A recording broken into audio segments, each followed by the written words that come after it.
ओम नमो भगवते वासुदेवाय। भगवत कथा और भगवत भक्ति का महात्म्य। श्री व्यास जी कहते हैं, शौनकादि ब्रह्मवादी ऋषियों के ये प्रश्न सुनकर रोमहर्षण के पुत्र उग्रश्रवा को बड़ा ही आनंद हुआ। उन्होंने ऋषियों के इस मंगलमय प्रश्न का अभिनंदन करके कहना आरंभ किया। सूत जी ने कहा, जिस समय श्री सुखदेव जी का यज्ञोपवीत संस्कार भी नहीं हुआ था, सुतरा लौकिक वैदिक कर्मों के अनुष्ठान का अवसर भी नहीं आया था, उन्हें अकेले ही संन्यास लेने के उद्देश्य से जाते देखकर उनके पिता व्यास जी विरह से कातर होकर पुकारने लगे। बेटा बेटा।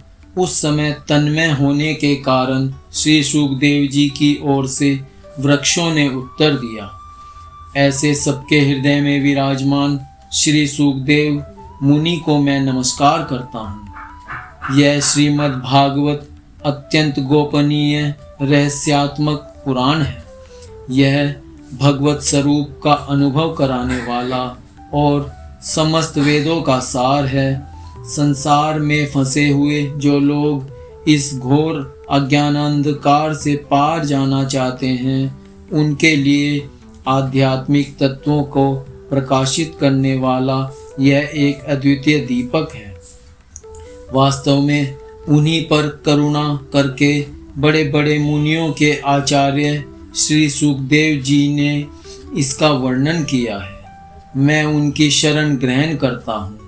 मुनियों में सर्वश्रेष्ठ भगवान के अवतार नर नारायण ऋषियों को, सरस्वती देवी को और श्री व्यास देव जी को नमस्कार करके तब संसार और अंतःकरण के समस्त विकारों पर विजय प्राप्त करने वाले इस श्रीमद् भागवत महापुराण का पाठ करना चाहिए। ऋषियों, आपने संपूर्ण विश्व के कल्याण के लिए यह बहुत सुंदर प्रश्न किया है, क्योंकि यह प्रश्न श्री कृष्ण के संबंध में है और इससे भली भांति आत्मशुद्धि हो जाती है।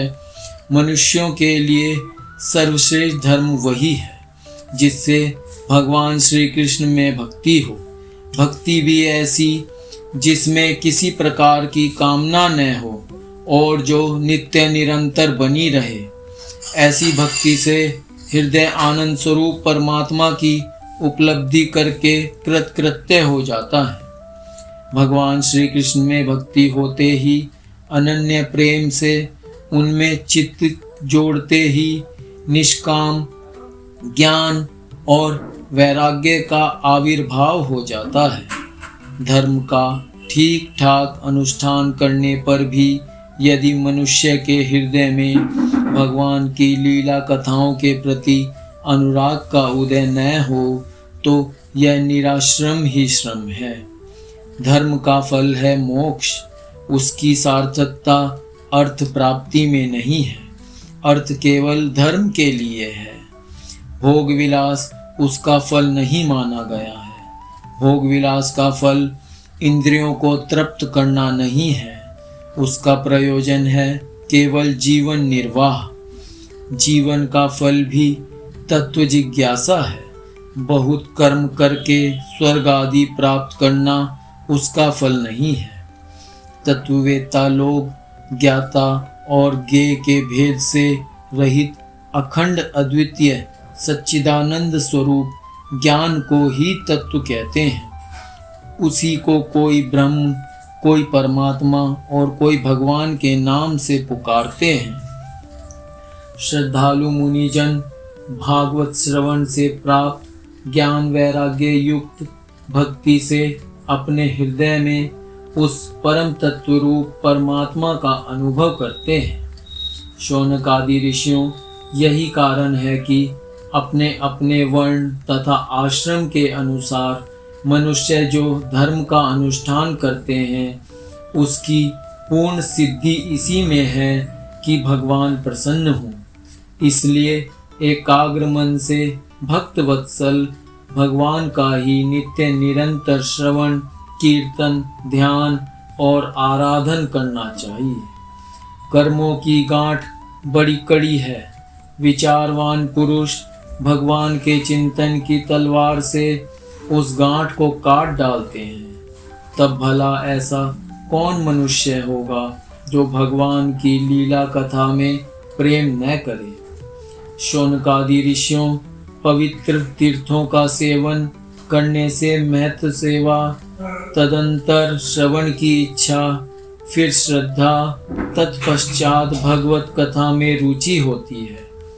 भगवान श्री कृष्ण के यश का श्रवण और कीर्तन दोनों पवित्र करने वाले हैं। वे अपनी कथा सुनने वालों के हृदय में आकर स्थित हो जाते हैं और उनकी अशुभ वासनाओं को नष्ट कर देते हैं, क्योंकि वे संतों के नित्य सुहृद हैं। जब श्रीमद् भागवत अथवा भगवत भक्तों के निरंतर सेवन से अशुभ वासनाएं नष्ट हो जाती हैं, तब पवित्र कीर्ति भगवान श्री कृष्ण के प्रति स्थायी प्रेम की प्राप्ति होती है। तब रजोगुण और तमोगुण के भाव, काम और लोभ आदि शांत हो जाते हैं और चित्त इनसे रहित होकर सत्वगुण में स्थित एवं निर्मल हो जाता है।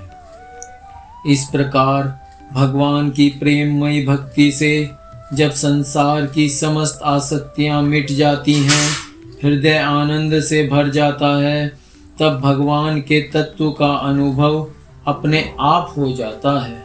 हृदय में आत्मस्वरूप भगवान का साक्षात्कार होते ही हृदय की ग्रंथि टूट जाती है, सारे संदेह मिट जाते हैं और कर्म बंधन छीन हो जाते हैं। इसी से बुद्धिमान लोग नित्य निरंतर बड़े आनंद से भगवान श्री कृष्ण के प्रति प्रेम भक्ति करते हैं, जिससे आत्म प्रसाद की प्राप्ति होती है।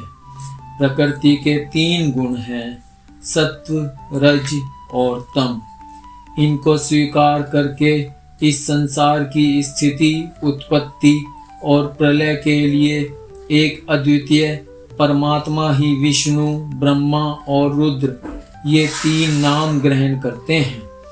फिर भी मनुष्यों का परम कल्याण तो सत्वगुण स्वीकार करने वाले श्री हरि से ही होता है। जैसे पृथ्वी के विकार लकड़ी की अपेक्षा धुआं श्रेष्ठ है और उससे भी श्रेष्ठ है अग्नि, क्योंकि वेदोक्त यज्ञ यागादि के द्वारा अग्नि सद्गति देने वाला है। वैसे ही तमोगुण से रजोगुण श्रेष्ठ है और रजोगुण से भी सत्वगुण श्रेष्ठ है, क्योंकि वह भगवान का दर्शन कराने वाला है। प्राचीन युग में महात्मा लोग अपने कल्याण के लिए विशुद्ध सत्व में भगवान विष्णु की ही आराधना किया करते थे। अब भी जो लोग उनका अनुसरण करते हैं वे उन्हीं के समान कल्याण भाजन होते हैं।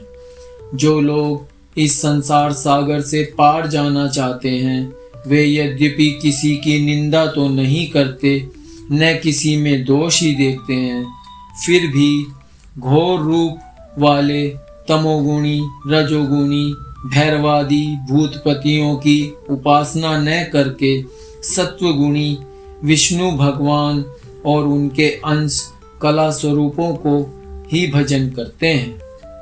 परंतु जिसका स्वभाव रजोगुणी अथवा तमोगुणी है वे धन, ऐश्वर्य और संतान की कामना से भूत, पितर और प्रजापतियों की उपासना करते हैं, क्योंकि इन लोगों का स्वभाव उन भूतादि से मिलता जुलता होता है। वेदों का तात्पर्य श्री कृष्ण में ही है, यज्ञों के उद्देश्य श्री कृष्ण ही है, योग श्री कृष्ण के लिए ही किए जाते हैं और समस्त कर्मों की परिसमाप्ति भी श्री कृष्ण में ही है। ज्ञान से ब्रह्म स्वरूप श्री कृष्ण की ही प्राप्ति होती है।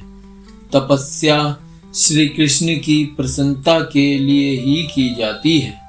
श्री कृष्ण के लिए ही धर्मों का अनुष्ठान होता है और सब गतियाँ श्री कृष्ण में ही समा जाती हैं।